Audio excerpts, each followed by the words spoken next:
हरे राम राम राम हरे हरे, हरे कृष्ण कृष्ण कृष्ण हरे हरे।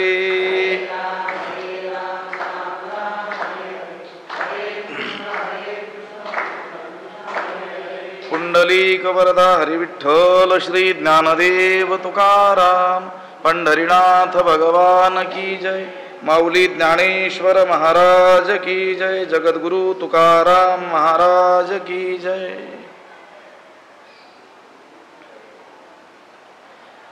तस्मादसक्तः सततं कार्यं कर्म समाचर, असक्तो ह्याचरन् कर्म परमाप्नोति पुरुषः। नमामि सद्गुरुं शान्तं सच्चिदानन्द विग्रहं, पूर्ण ब्रह्म परानंद मीशमालंदी वल्लभम। नमो सद्गुरु तुकया ज्ञान दीपा, नमो सद्गुरु सच्चिदानंद रूपा, नमो सद्गुरु भक्त कल्याण मूर्ति, नमो सद्गुरु भास्करा पूर्ण कीर्ति। अखंड मंडलाकारं व्याप्तं येन चराचरं, तत्पदं दर्शितं येन तस्मै श्री गुरवे नमः। दयांचे केलिया स्मरण, होय सकळ विद्यांचे अधिकरण, तेची बंधू श्री चरण श्री गुरूंचे ते नमस्कारोनी आता। तस्मादसक्त सततं कार्यं कर्म समाचर, असक्तो ह्याचरन् कर्म परमाप्नोति पुरुषः। ग्रंथराज ज्ञानेश्वरीच्या 3ऱ्या अध्यायाचं चिंतन आपण करतो आहोत आणि या 3ऱ्या अध्यायातील 19व्या क्रमांकाचा हा श्लोक आहे। याचा अन्वय आणि अर्थ एकदा आपण पाहूयात। तस्मात् असक्तः सततं कार्यं कर्म समाचर, ही असक्तः कर्म आचरन् पुरुषः परम आपनोति।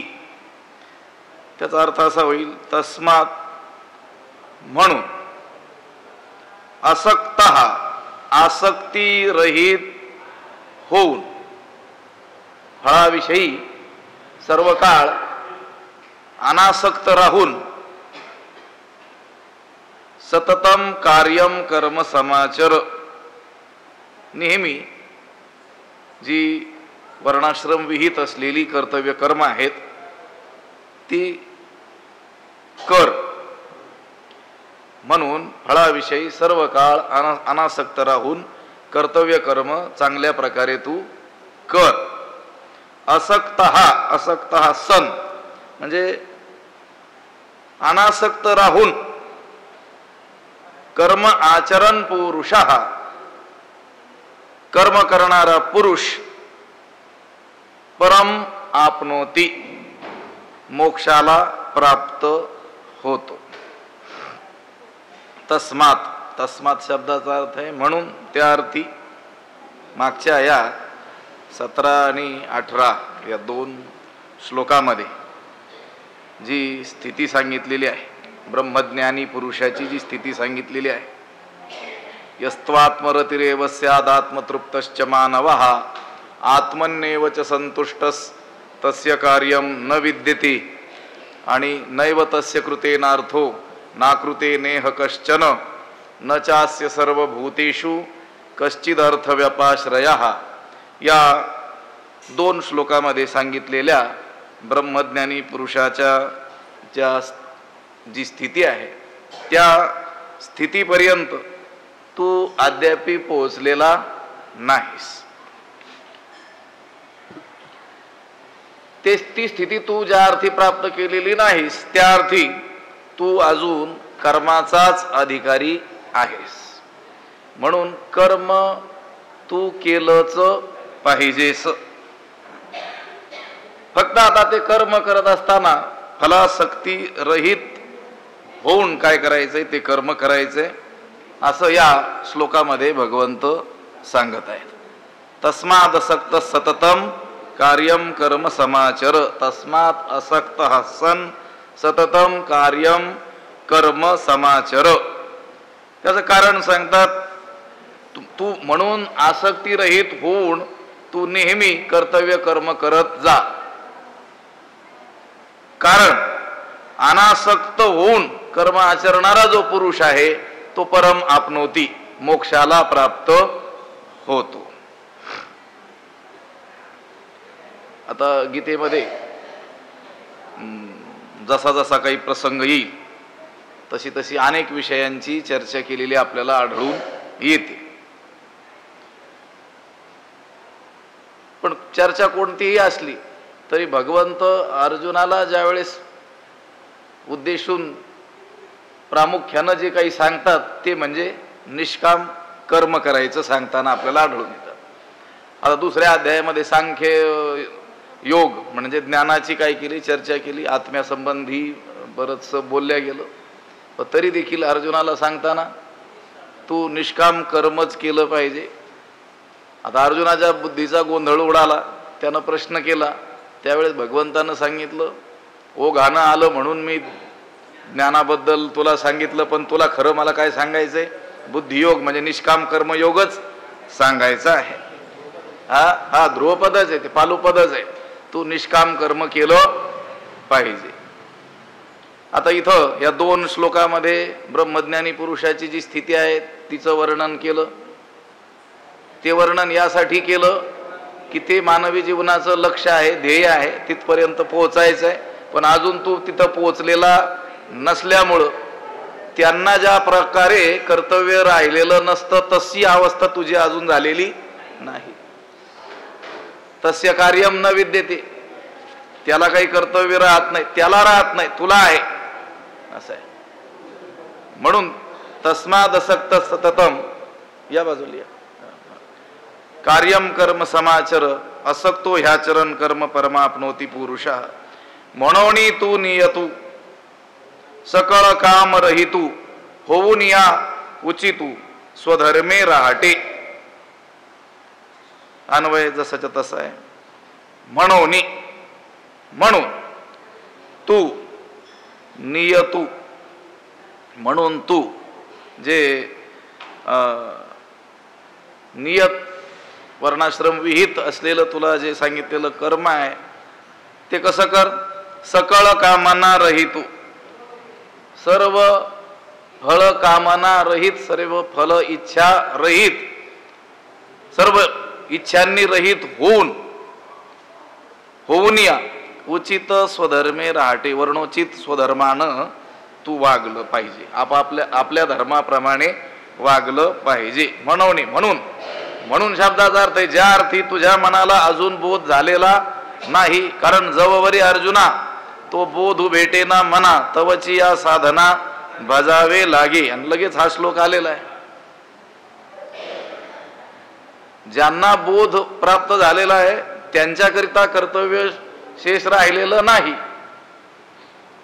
पण तुला अजून बोध प्राप्त झालेला नसल्यामुळं तू सकळ कामना रहित होऊन जे वर्णोचित जो स्वधर्म आहे त्या स्वधर्माप्रमाणे वागलं पाहिजे. म्हणून तू नियतू सकळ काम रहितू होऊन या उचितू स्वधर्मे राहटे. अर्जुनानं विचारलं होतं की नाही, तदेकम वद निश्चित्य येन श्रेयो हमाप्नुयाम. या दोन्हीपैकी मला एक निश्चित असं काहीतरी सांग की ज्यानं माझं काय होईल, आत्यंतिक कल्याण होईल, श्रेयाची मला प्राप्ती होईल. या श्लोकात सांगितलं की नाही, परम आपनोती. हा पुरुष कोणता पुरुष? अनासक्त राहून कर्म करणारा पुरुष परम आपनोती, त्या श्रेष्ठ अशा मोक्षाला म्हणजे श्रेयाला, त्याला जे अभिलषित आहे, इच्छित आहे, त्यानं ज्या विषयी प्रश्न केलेला आहे, तदेकम वद निश्चित्य येन श्रेयो हमाप्नुयाम, असं काहीतरी कल्याणाचं माझ्या निश्चित एक साधन सांग की ज्याने मी कल्याणाला काय होईल, प्राप्त होईल. मग भगवंत त्याला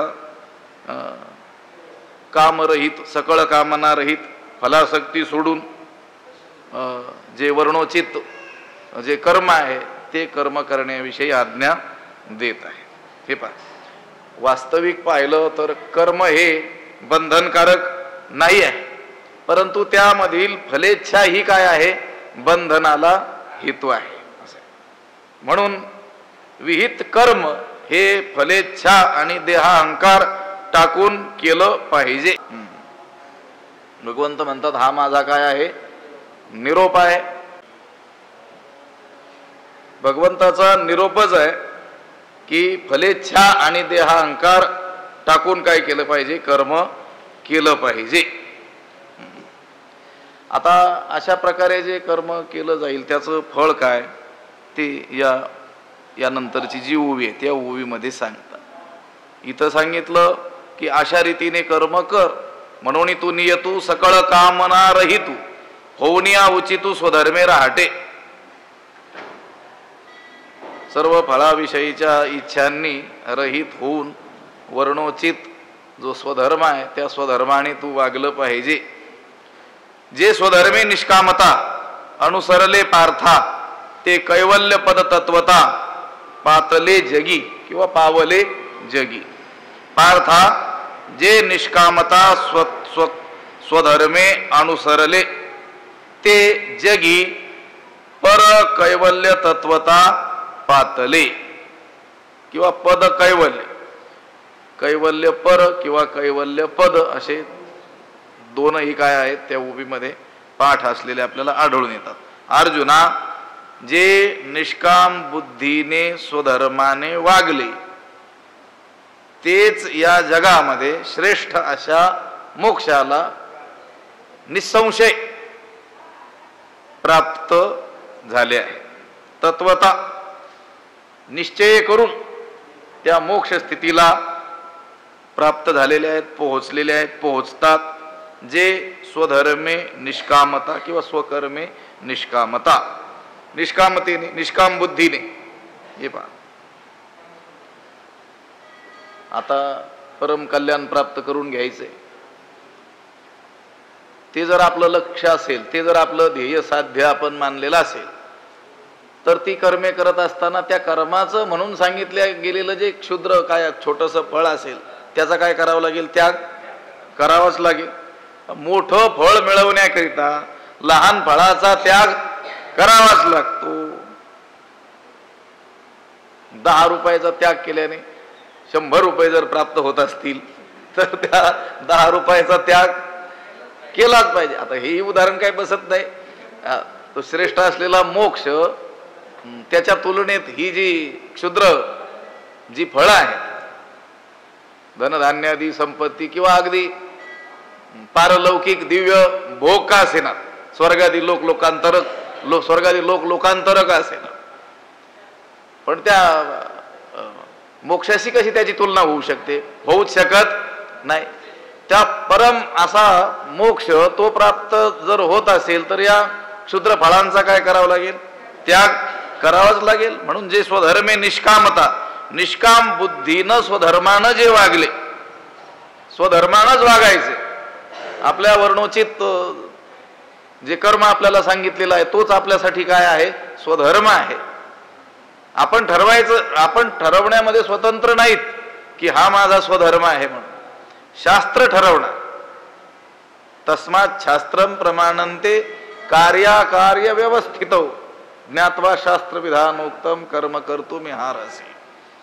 आपल्याला काय उचित आहे, काय योग्य आहे, काय कल्याणकारक आहे हे शास्त्र ठरवतं. आणि त्या शास्त्राच्या आज्ञेनुसार वर्णोचित जे कर्म आपल्या वाट्याला आलेला आहे तोच आपला काय आहे, स्वधर्म आहे. त्याच स्वधर्माचंच आपल्याला पालन करायचंय, पण निष्कामता, निष्काम बुद्धीनं त्या स्वधर्माचं काय करायचंय, आचरण करायचंय. अर्जुना, जे लोक निष्काम बुद्धीनं स्वधर्माने वागतात तेच या जगामध्ये श्रेष्ठ अशा मोक्षाला निसंशय काय होतात, प्राप्त होतात. निश्चयानं काय होतात, प्राप्त होतात. मी बोललो की नाही, थोडा क्षुद्र फळांचा त्याग केला तर मोठं फळ आपल्याला काय होतंय, प्राप्त होतंय. आता ही आपण शेतकरी वर्गातीलच बहुधा असलेली मंडळी आहोत. एक बीज धान्याचं ते जमिनीत आपण टाकलं की त्याचं काय होतं, कणीस तयार होतं की एका बीजा केला नाश मग भोगिले कणीस, किंवा बीज पेरी शेती मग गाडेवरी वाहती तुकोबराय म्हणतात. ते किलो भर 2 किलो बीज तो शेतामध्ये पेरतो, पण त्याच्या बदल्यामध्ये गाड्या बैलगाड्या भरून काय आणतो तो धान्य आणत असतो. वर्णाश्रम करीसी चोख तरी तू पावसी उत्तम लोक. आता उत्तम लोकाचा इथं विचार नाही आहे, उत्तम स्थितीचा विचार झालेला आहे. तो वर्णाश्रमाचंच आपण काय करायचंय, वर्णाश्रम धर्माचंच काय करायचंय, पालन करायचंय, पण निष्काम बुद्धीनं करायचंय असं आहे. आता ही जी त्या कर्माची सांगितलेली जी फळं आहेत ती प्राप्त होतात देखील, पण ती कशी आहेत, नश्वर आहेत. कर्म फलेच्छा धरून जर केलं तर ते फळ निश्चित प्राप्त होईलही, पण ते प्राप्त झालेलं जे फळ आहे त्या कर्माचं सांगितलेलं फळ, आणि फलेच्छा धरून जर ते कर्म आपण केलं, कामनेनं जर ते कर्म केलं, ते फळ प्राप्तही होईल, पण ते कधी ना कधी काय होणार आहे, नष्ट होणार आहे. यत् कृतकम तन्नष्टम. जे कर्मानं प्राप्त होतं ते कसं असतं, नष्ट होणारच असतं. तुका म्हणे त्याचे कळले आम्हा वर्म, जे जे कर्म धर्म नाशिवंत. एक श्रुती आहे, परीक्ष लोकान कर्मचितान ब्राह्मणो निर्वेद माया नास्त्य कृत कृतेन.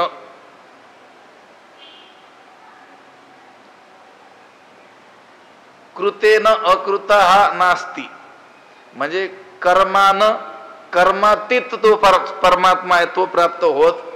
थोडा सूक्ष्म विषय आहे पण लक्षात घ्या. परीक्ष लोकान कर्मचितान ब्राह्मणो निर्वेद माया नास्त्य कृत कृतेन. या लोकाची परीक्षा करा, या जगाची काय करा, परीक्षा करा. हा लोक कसा आहे, कर्मचित आहे, म्हणजे कर्माद्वारे प्राप्त झालेला आहे. पूर्व कर्माचं फळ ते भोगण्याकरिता हा देह प्राप्त झालेला आहे, आणि या देहाला भोग म्हणून हा लोक आपल्याला काय झालेला आहे, प्राप्त झालेला आहे. पण जे जे कर्मानं प्राप्त होत असतं ते नाशवंत असतं, त्याचं वर्म आम्ही जाणलं असं तुकोबारायांनी त्या चरणामध्ये म्हटलेलं आहे. जे जे कर्म धर्म नाशवंत, कर्माच्या द्वारे, धर्म म्हणजे पुण्याच्या बळानं प्राप्त होणारं जे जे काही आहे ते नाशवंत आहे. कर्मानं प्राप्त होणारा हा लोक म्हणा, किंवा धर्म म्हणजे पुण्यानं प्राप्त होणारे स्वर्गादी लोकांतर म्हणा, ही कशी आहेत, नाशिवंतच आहे. मग कर्म करत असताना, स्वधर्माचं आचरण करत असताना जर कामना धरून केलं तर ती फळं प्राप्त होतील देखील, निश्चयानं होतील, पण ती नाशवान अशी फळं असतील. पण तेच कर्म जर आपण निष्काम बुद्धीनं केलं तर भगवंत सांगतात, जे स्वधर्मे निष्कामता अनुसरले पार्था ते कैवल्य पद तत्वता पावले जगी किंवा पातले जगी. त्याचं सांगताना वर्णन, कर्मफळ ईश्वरी अर्पे तत्प्रसादे बोधू उद्दीपे तेथ रज्जु ज्ञाने लोपे व्याळ शंका तेने आत्मबोधे तैसे अविद्येसी कर्म नाशे. निष्काम बुद्धीनं जर आपण वर्णाश्रम विहित धर्माचं आचरण केलं तर श्रेष्ठ अशा मोक्षाला निसंशयानं काय हो, आपण प्राप्त होऊ. जे स्वधर्मे निष्कामता अनुसरले पार्था ते कैवल्य पद तत्वता पातले जगी. आता भगवंतानं असं सांगितलं की हे अर्जुना, निष्काम बुद्धीनं स्वधर्मानं जे वागले तेच या जगामध्ये श्रेष्ठ अशा मोक्षाला निसंशय काय झाले, प्राप्त झाले. उदाहरण सांगा ना काहीतरी, कोण झाले प्राप्त, पूर्वी कोणी झाले असतील या कर्माने निष्काम बुद्धीनं स्वधर्माचं आचरण करून श्रेष्ठ अशा त्या मोक्षाला जे प्राप्त झाले, त्यांचं काही उदाहरण आम्हाला सांगा. तर मग सांगतात, कर्मणैव हि संसिद्धी मा स्थिता जनकादयः लोकसंग्रहमेवापि संपश्यन कर्तुमर्हसि. हा श्लोक आहे 20वा. ही जनकादयः कर्मणा एव संसिद्धिम आस्थिताः लोकसंग्रहम एव अपि संपश्यन कर्तुम अर्हसि. ही म्हणजे कारण. जनकादयः, जनकादी जे लोक आहेत म्हणजे क्षत्रिय, ते कर्मणा एव कर्मानेच संसिद्धीम आस्थिताः मोक्ष मिळवते झालेले आहेत, मोक्षाला प्राप्त झालेले आहेत. कर्मत्याग न करता कर्म करत असतानाच ते काय झालेले आहेत, मोक्षाला प्राप्त झालेले आहेत. लोकसंग्रहम एव अपि संपश्यन, केवळ लोकसंग्रहाकडेही दृष्टी देऊन, म्हणजे स्वतःला कर्म करण्याची आवश्यकता नसताना सुद्धा केवळ लोकांची प्रवृत्ती उन्मार्गाकडे होऊ नये या हेतून कर्म करणं काय आहे, उचित आहे. लोकसंग्रहमेवापि संपश्यन कर्तुमर्हसि, लोकांची स्वधर्माकडे प्रवृत्ती व्हावी आणि आडमार्गापासून निवृत्ती व्हावी अशा स्वरूपाचा जो लोकसंग्रह, त्या लोकसंग्रहाकडे दृष्टी ठेवून देखील कर्म करणं काय आहे, योग्य आहे. यातून भगवंताला काय सुचवायचंय, ज्याला कर्म करण्याची आवश्यकता राहिलेली नाही त्यांनी सुद्धा लोकसंग्रहार्थ कर्म केली पाहिजेत. इथं तर तुला कर्म करण्याची आवश्यकता आहे. जे त्या परमसिद्धीला प्राप्त झाले त्यांनी सुद्धा कर्म करणं सोडलं नाही. तू तर अजून त्या स्थितीला प्राप्त झालेलाच नाहीस. जे त्या स्थितीला प्राप्त झाले ते सुद्धा लोकसंग्रहार्थ अखंड कर्म करत राहतात. उदाहरण दिलं कोणाचं, जनकाचं.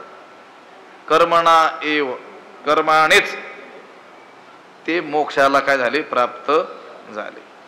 भगवंताने या मागच्या श्लोकामध्ये अर्जुनाला अनासक्त बुद्धीनं तू कर्म करत राहा आणि तसं केल्यानं अंती तू मोक्षाला प्राप्त होशील असं सांगितलं.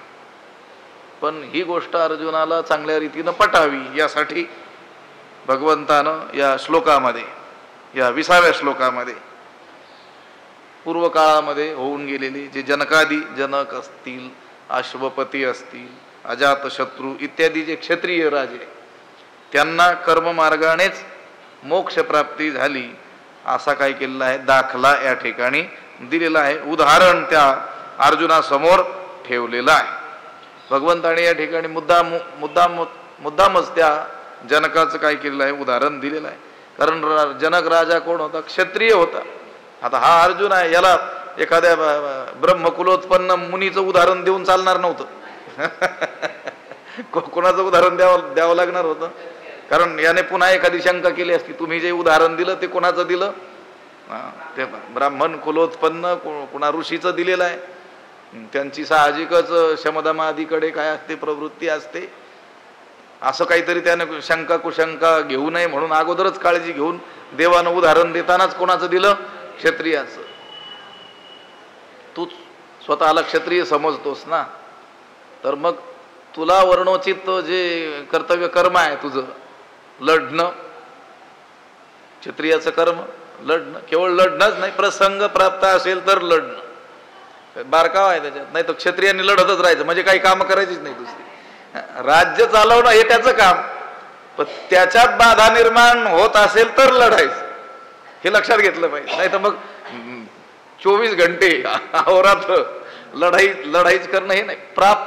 युद्ध प्राप्त झालं असेल तर लढणं, प्रजेच्या संरक्षणार्थ, त्या प्रजेच्या धनधान्यादीच्या संरक्षणार्थ त्याला काय करावं लागतं, लढावं लागतं. इतर वेळेस शांत ज्यावेळेस स्थिती असते त्यावेळेस राज्यकारभार त्याला चालवावा लागतो. पण हे उदाहरण दिलं जनकादिकांचं की त्यांनी आपल्याला प्राप्त असलेल्या कर्माचा त्याग न करता देखील काय केली, ती स्थिती प्राप्त करून घेतली. देखपा जनकादिक कर्मजात अशेख न सांडिता मोक्ष सुख पावते झाले. देखपा जनकादिक अशेख कर्मजात न सांडिता मोक्ष सुख पावते झाले. देखपा, पहा हे अर्जुना पहा, जनकादिक हे जनक आदी करून जे ज्ञानी लोक आहेत ते अशेख म्हणजे चयावत, कर्मजात म्हणजे कर्म मात्रांचा मुळीच त्याग न करिता, न सांडिता. जनकादी जे ज्ञानी लोक होऊन गेले त्यांना प्राप्त असलेल्या यच्चयावत कर्माचा जेवढी कर्म त्यांना प्राप्त होती, करणीय होती, कर्तव्य म्हणून होती, त्या सगळ्यांचा मुळीच त्याग न करता मोक्ष सुख पावते झाले. मोक्ष सुख त्यांनी काय केलं? प्राप्त करून घेतलं. मोक्ष सुखाला ते प्राप्त झाले. जनकादी करून. आता जनकासंबंधी आपल्या सगळ्यांना ठाऊक आहे. मिथिलेचा तो कोण होता? राजा होता, प्रभू श्रीरामचंद्रांचा सासरा. आणि हा जनक मोठा धर्मनिष्ठ, जरी तो राजा असल्यामुळं परिग्रही होते. परिग्रह तर लागणारच ना, सर्व संघ परित्याग करून राज्यकारभार कसा त्याला चालवता येईल? जरी परिग्रही होते तरी देखील सगळ्यात मोठे विरक्त असलेले शुकाचार्य अपरिग्रही, त्यांचे ते कोण झाले? गुरु झाले होते. कोणाचे? शुकाचार्यांचे. अपरिग्रहासाठी सगळ्यात मोठं उदाहरण शुकाचार्यांचं. त्या अपरिग्रही शुकाचार्यांचे गुरु झाले कोण? जनक. आणि ते कोण आहेत? परिग्रही आहेत. मनात आसक्ती नाही आहे, पण बाह्य परिग्रह तर आहे की नाही? त्या वसिष्ठामध्ये वचन आहे की नाही? वसिष्ठ ऋषी सांगतात रामाला, अंतस्त्यागी बहिसंगी लोके विहर राघव. हे राघवा, हे रामा, तू असा असावा. कसा? अंतस्त्यागी, आतून त्याग, आणि बहिसंगी, आणि बाहेरून संघामध्ये. बाहेरून संघामध्ये जरी राहत असला तरी आतून मात्र संघरहित असा तू लोकांमध्ये राहा, विचरण कर. विहर लोके विहर राघव, अशा रीतीचे होते कोण? जनक. मिथिलायाम प्रदिग्धायाम नमे दह्यते किंचन. कोणीतरी सांगितलं की नाही, ते मिथिलेला आग लागली म्हणून, तरी देखील काय उद्गार आहेत त्यांची? मिथिला जळत असली तरी माझं काही जळत नाही. तुकोबारायांचं वचन आहे. तुका म्हणे राज्य करिता जनक. राज्य करत असताना काय? एक पाव अग्नी माझी जळे. त्यांनीच ती आग लावलेली. मायेनं चातुर्मासाला आले होते साधू संत. बाकीच्या साधूंना वाटलं यांच्याकडे बघूनच कसं काय पाठ सांगतात म्हणून. हा राजा आहे, मोठा माणूस आहे म्हणून का? नाही, तर ते अधिकारी होते म्हणून त्यांच्याकडे बघून सांगत होते. मग बाकीच्यांच्या मनात तशी शंका आली म्हणून मग काय केलं? ती मायेनं आग लावली. मग हे पळाले बाकीचे. काय होतं सामान त्यांचं? तिकडं भक्त निवासामध्ये छाट्या, कौपीन, थोडेफार काही वस्तू असतील, ते जळत जळत आले तिथपर्यंत. पायही जळायला लागला. तरी ते काय म्हणाले? मिथिलायाम प्रदिग्धायाम. ही मिथिला जळत जरी असली तरी माझं काही जळत नाही. असे बोधसंपन्न असलेले जनक, त्या जनकाधिक, जनक आणि आदी आणखी काही क्षत्रिय राजे, त्यांनी कर्माचा मुळीच त्याग न करता अशेख कर्मजात संपूर्ण वेद वर्णविहित कर्म केले. त्यांनी यत्किंचितही त्याग न करता मोक्ष सुख पावते झाले. मोक्ष सुखाला काय झाले? ते प्राप्त झाले. या कारणे पार्था होवावी कर्मी आस्था, हे आणि काही एका अर्था उपकारेल. पार्था, या कारणे कर्मी आस्था होवावी, हे आणि काही एका अर्था उपकारेल.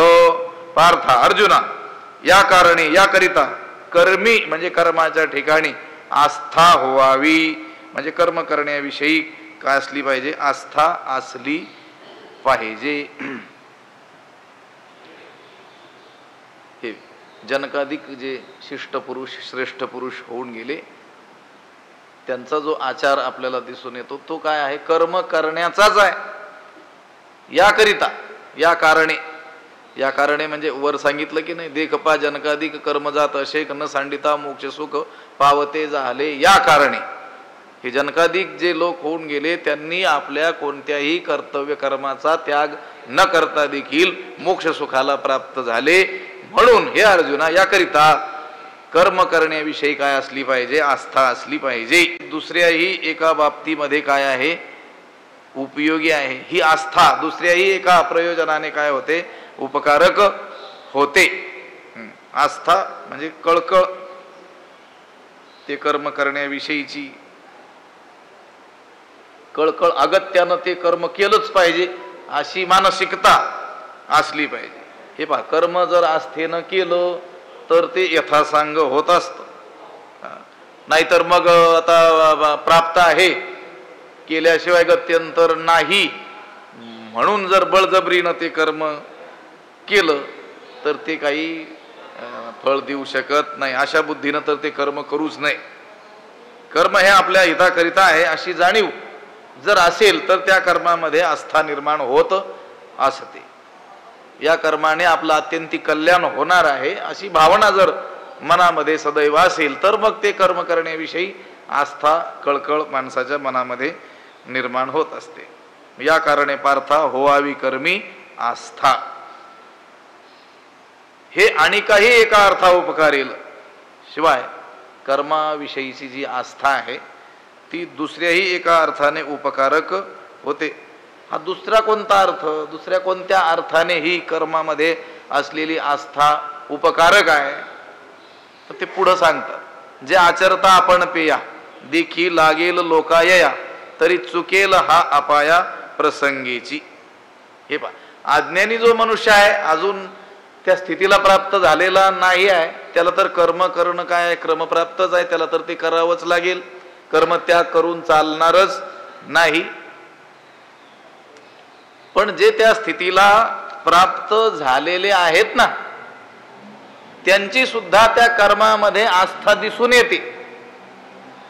आता त्यांना कर्तव्य करण्याची कोणतीच आवश्यकता राहिलेली नसताना, शास्त्र त्यांना विधान करत नसताना देखील ते मात्र निष्ठेनं कर्म करताना आपल्याला दिसून येतात. त्यांची ती कर्मामध्ये जी आस्था आहे ती आणखी एका प्रयोजनाने काय होते? उपकारक होते. म्हणे कर्मामध्ये आस्था असली पाहिजे. ज्याला ते ज्ञान प्राप्त झालेलं नाही, ज्ञान पूर्व काळात जो आहे त्याची तर कर्मात आस्था असलीच पाहिजे. ते आस्थेनं, निष्काम बुद्धीनं केलेलं कर्मच त्याला मोक्ष सुखापर्यंत घेऊन जाणार आहे. पण जे मोक्ष सुखाला प्राप्त झालेले आहेत त्यांची सुद्धा त्या कर्मामध्ये जी आस्था दिसते त्याची कारण इथं सांगतात. जे आचरता आपण पेया, जे आपण पेया आचरता, यया लोका देखी लागेल, तरी प्रसंगीची हा अपाया चुकेल. का बरं त्यांची आस्था दिसून येते? कारण आपण स्वतः हे स्वकर्म आचरलं असता लोका देखी लागेल, या जनतेला, या जगाला, या लोकांना काय होईल? वळण लागेल. आपण स्वधर्माने वागला असता सामान्य लोकांना वळण लागेल. आणि तरी प्रसंगीची हा अपाया चुकेल. आणि मग सहजच हे लोक जे आहेत ते अनर्थापासून वाचतील. कोणत्या अनर्थापासून? कर्मलोपाने होणारा जो अनर्थ आहे, स्वधर्म नाशामुळे होणारा जो अपाय आहे त्याच्यापासून काय होतील? हे सहजच चुकतील. आता मी सांगताना तर हे सांगितलं, अज्ञानी जी आपण सगळी लोक आहोत, आपली तर त्या कर्मामध्ये काय असली पाहिजे? आस्था असलीच पाहिजे. आणि आस्थापूर्वक निष्काम बुद्धीनं ते कर्म आचरलं तर मोक्ष सुखापर्यंत आपण जाऊ. पण मोक्ष सुख प्राप्त झालेले लोक सुद्धा त्यांची कर्मामध्ये आस्था आपल्याला दिसून येते. ती का असते? त्यांना कर्म करण्याची आवश्यकता नसताना सुद्धा ते कर्म का करत राहतात? त्यांचं ते कर्म करणं किंवा त्या कर्मामध्ये असलेली आस्था कशी उपकारक आहे हे या ठिकाणी सांगतात. पण मला आणखी एक त्याचा भाव लक्षात येतो की ज्ञानी पुरुष ते तर आदर्श आहेत साधकांचे. जे जे साधक आहेत त्यांचे आदर्श कोण आहेत? ज्ञानी महात्मे, संतजन. म्हणून त्यांच्या ठिकाणी असलेली सहज लक्षणं साधकाची साधना असतात. प्रसिद्ध वचन आहे भगवान भाष्यकारांचं, भाष्यामध्ये आलेलं आचार्यांचं, सिद्धस्य लक्षणानी साधकस्य साधनानी भवन्ति. सिद्ध पुरुषाची लक्षणं ही साधकाची काय असतात? साधनं असतात. सिद्ध पुरुषामध्ये सहज दिसणाऱ्या ज्या गोष्टी आहेत त्या साधकाला प्रयत्नानं आपल्यामध्ये आणाव्या लागतात. हे झालं सिद्ध पुरुषाचं. पण आपण जरी सिद्ध नसलो तरी देखील आपल्यालाही अनुसरणारे काही लोक असतात. माझं बोलणं लक्षात आलं तर बरं होईल. सिद्ध पुरुषाला साधक लोक अनुसरतात ही गोष्ट खरी आहे. पण जो साधक आहे अजून सिद्ध नाही त्या साधकाला सुद्धा त्याच्यापासून निम्न स्तरावर असलेले लोक काय करत असतात? अनुसरत असतात, त्याच्या मागोमाग चालत असतात. म्हणून हा अज्ञानी असल्यामुळं, अजून ज्ञान प्राप्त झालेलं नसल्यामुळं, कर्म करणं आवश्यकच असल्यामुळं कर्मामध्ये आस्था ठेवावीच लागेल.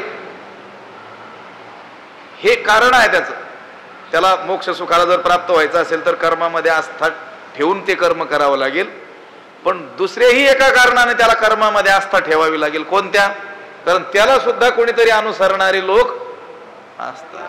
हा, पुढे देखणाही चाले जायचा. आज्ञाना प्रकटावत ऐसा आचरोनी, आचरून दाखवावं लागतं. ते झालं सिद्ध पुरुषाचं. पण जो सिद्ध नाही आहे त्याला सुद्धा अनुसरणारे त्याच्या मागचे लोक आहेत. म्हणून त्यानं त्या कर्मामध्ये काय ठेवली पाहिजे? आस्था ठेवली पाहिजे. हा प्रश्न आहे. जे आचरता आपण पेया देखी लागेल लोकाया, तरी चुकेल हा अपाया प्रसंगीची. आता जे प्राप्त झालेले लोक आहेत त्यांना कर्तव्य शिल्लक राहिलेलं नसताना सुद्धा लोकांसाठी आपल्याला कर्तव्य उरलेलं आहे अशी त्यांची काय आहे? भावना आहे.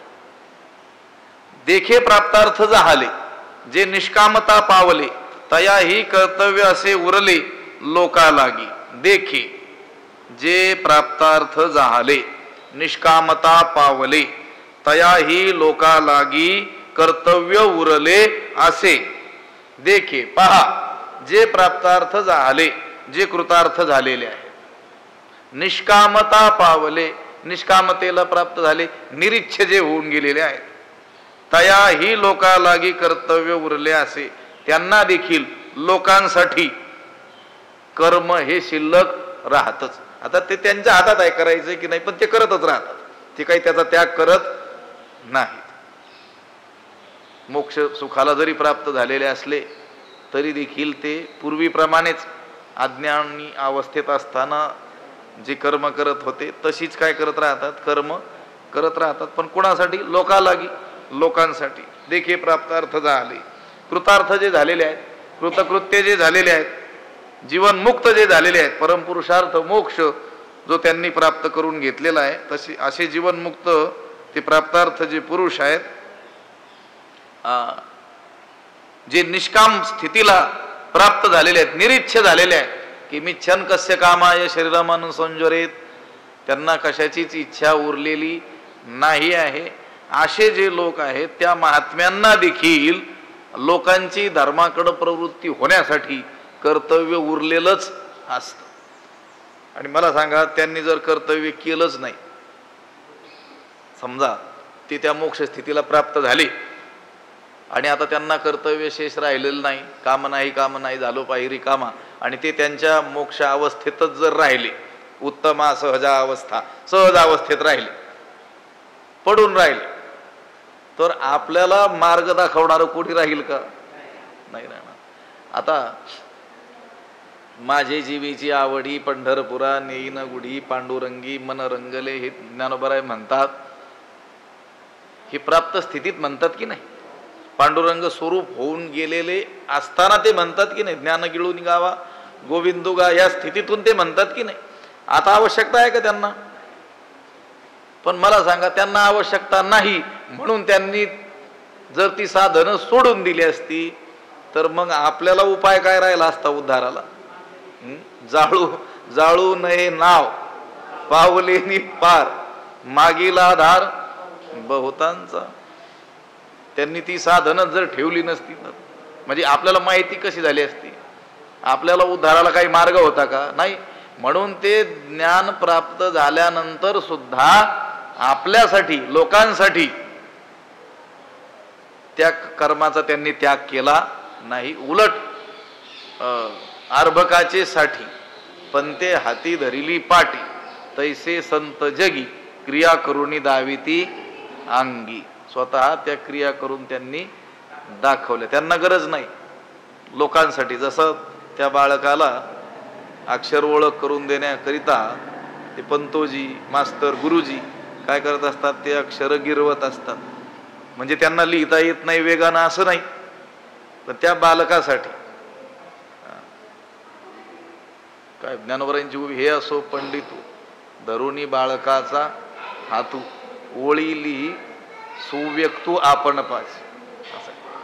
तो त्या बाळाचा हात हातात धरून काय करतो, त्या पाठीवर गिरवत असतो. याचा अर्थ त्याला अजून लिहायचा तो शिकलेला नाही असं नाही, पण लोकांसाठी देखे प्राप्तार्थ झाले, जे निष्कामता पावले तयाही कर्तव्य असे उरले लोका लागी. मार्गी अंधा सरिसा पुढे देखणाही चाले जैसा, अज्ञाना प्रगटावा धर्म तैसा आचरोनी. मार्गी अंधा सरिसा पुढे देखणाही चाले जैसा, मार्गी अंधा सरिसा पुढे जैसा देखणाही चाले तैसा अज्ञाना धर्मू आचरोनी प्रकटावा.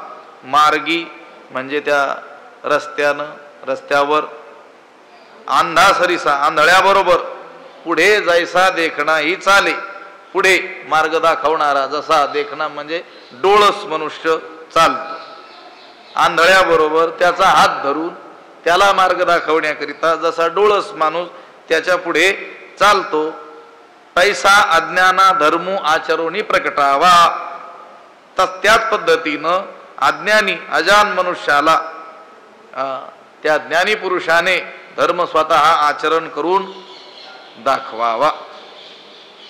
उदाहरण दिलं, मार्गी अंधा सरिसा पुढे देखणाही चाले जैसा. देखणा म्हणजे डोळस मनुष्य, ज्याला दृष्टी आहे, चांगलं स्पष्टपणे दिसतं असा मनुष्य. आता आंधळा रस्त्याने जर चाललेला असेल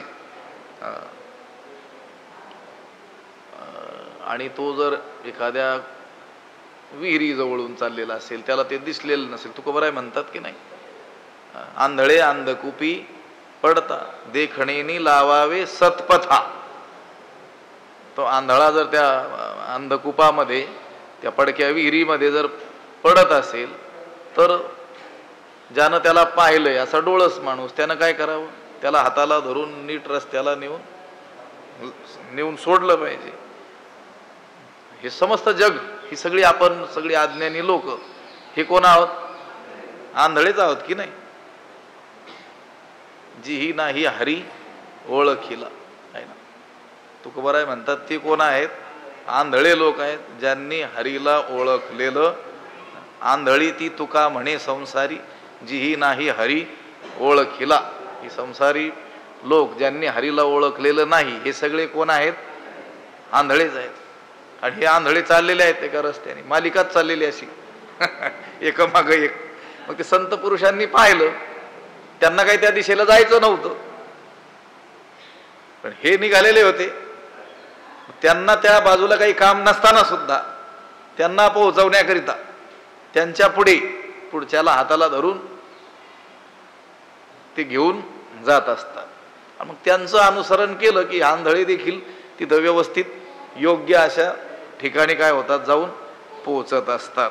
म्हणून मार्गी अंधा सरिसा पुढे देखणाही चाले जैसा, अज्ञाना प्रगटावा धर्म तैसा आचरोणी. हा गा ऐसे जरी न कीजे तरी अज्ञाना काय उमजे, तीही कवणे परी जाणीजे मार्गा ते. हा गा, अरे बाबा, जरी ऐसे न कीजे, जर असे केलं नाही, त्या ज्ञानी पुरुषाने असं जर केलं नाही, तो म्हटला आता मी तर काय झालेलो आहे, ज्ञानी झालेलो आहे, मला आता काही आवश्यकता उरलेली नाही, असं जर त्यानं या लोकांना मार्ग दाखवण्याचं काम केलं नाही, तरी अज्ञाना काय उमजे, अज्ञानी माणसाला, अजान लोकांना, अज्ञ लोकांना काय समजणार. तीही या मार्गात ते कवणे परी जाणीची, त्यांना हा कर्तव्य कर्माचा मार्ग कोणत्या रीतीनं समजेल, आपलं कर्तव्य कसं केलं पाहिजे, कसं निष्कामतेनं ते आचरलं पाहिजे, कसं निष्ठापूर्वक ते कर्म केलं पाहिजे हे त्यांना कसं काय कळेल? कळणार नाही. म्हणून पहा, आपल्या वारकरी संप्रदायामध्ये जेवढे काही संत पुरुष होऊन गेले, प्रत्येक जाती उपजातीमध्ये संत अवताराला आलेले आपल्याला लक्षात येतात आणि त्यांनी त्या त्या यातीचा जो जो काही व्यापार आहे त्याचा काही त्याग केलेला आपल्याला आढळत नाही. सगळे संत श्रेष्ठ सावता महाराज, कांदा मुळा भाजी अवघी विठाबाई माझी, गोरोबा काका, त्यांनी देखील आपला जो आचार आहे वर्णोचित जे कर्म आहे त्याचा त्याग केलेला नाही. ते कर्म करत असतानाच ईश्वराची प्राप्ती करून घेतली आणि प्राप्तीनंतरही लोकांना मार्ग दाखवण्याकरिता त्यांनी त्या कर्माचा त्याग केला नाही. त्यांनी जर तसं केलं नसतं, हागा ऐसे जरी न कीजे, तरी अज्ञाना काय उमजे, अज्ञानाला काय समजणार आहे? तीही कवणे परी जाणे जे मार्गात या, त्यांनी कोणत्या साधनाने या मार्गाला जाणावं? जाणूच शकत नाही. म्हणून जे श्रेष्ठ लोक आहेत ते काय करतात? आचरण करून दाखवत असतात. आणि श्रेष्ठ लोक जे जे कर्म करतात त्याचंच अनुकरण इतर सामान्य लोक करत असतात. पुढचा श्लोक आहे, यद्यदाचरती श्रेष्ठस तत्तदेवे तरो जनाः सयत् प्रमाणं कुरुते लोकस्तदनुवर्तते. पुंडलीक वरदा हरी विठ्ठल. श्री ज्ञानदेव तुकाराम पंढरीनाथ भगवान की जय. माऊली ज्ञानेश्वर महाराज की जय. विठ्ठल विठ्ठल विठ्ठल. पुंडलीक वरदा हरी विठ्ठल. श्री ज्ञानदेव तुकाराम पंढरीनाथ भगवान. माऊली ज्ञानेश्वर महाराज की जय.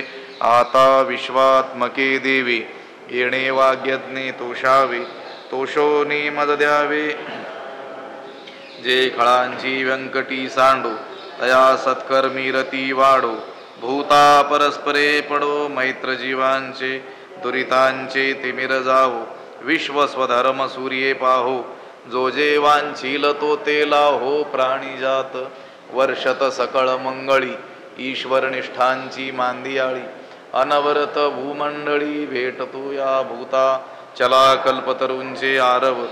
चेतना चिंतामणीचे गाव, बोलते जे अर्णव पियुषांचे.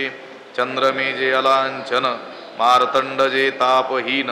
ते सर्वाही सदा सज्जन, सोयरे होतू किंबहुना सर्व सुखी. पूर्ण होवणी तिही लोकी, भजिजो आदि पुरुखी. अखंडित आणि ग्रंथोपजीविये, विशेषी लोकी इये. दृष्टादृष्ट विजय होवावेजी, एथ म्हणे श्री विश्वेश्वरावो. हा होईल दान पसावो, येणे वरे ज्ञानदेवो सुखिया झाला. येणे वरे ज्ञानदेवो सुखिया झाला. येणे वरे ज्ञानदेवो सुखिया झाला. पुंडलीक वरदा हरी विठ्ठल. श्री ज्ञानदेव तुकाराम पंढरीनाथ भगवान की जय. माऊली ज्ञानेश्वर जगद्गुरु तुकाराम महाराज. शांती ब्रह्म एकनाथ महाराज. सद्गुरु बंशी महाराज की. सद्गुरु जोग महाराज की जय.